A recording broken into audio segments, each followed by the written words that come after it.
आप देख रहे हैं सहारा स्पीड न्यूज। बेळगाव जिल्ह्यातील हुक्केरी तालुक्यातील इंगळी या गावामध्ये श्रीराम सेनेच्या कार्यकर्त्यांवर प्राणघातक हल्ला करणाऱ्या गुंड प्रवृत्तीच्या जिहादी मानसिकतेच्या गुन्हेगारांवर भारतीय संविधान दंड संहितेनुसार कडक कारवाई करणे याबाबत आज निपाणी तहसीलदार यांना श्रीराम सेना कर्नाटक यांच्या वतीने निवेदन देण्यात आले।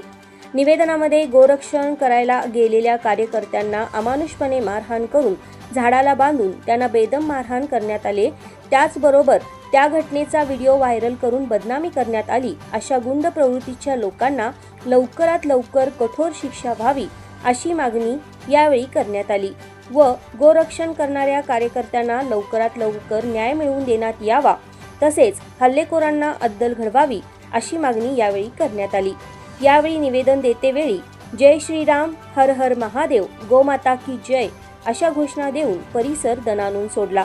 यावेळी अमोल चेंडके, बबन निर्मळे, संतोष मोरे, प्रणव मानवी, विशाल जाधव, अभिमन्यू बलुगडे, चारुदत्त पावले, महादेव बरगाले, राजेश आवटे, दिलीप काळभर, जयदत्त काळे, प्रशांत घोडके, अक्षय वाघेला, अप्पासो जबडे, संतोष देवडकर, मायाप्पा राऊत व कार्यकर्ते उपस्थित होते। छत्रपती शिवाजी महाराज की जय, छत्रपती शिवाजी महाराज की जय।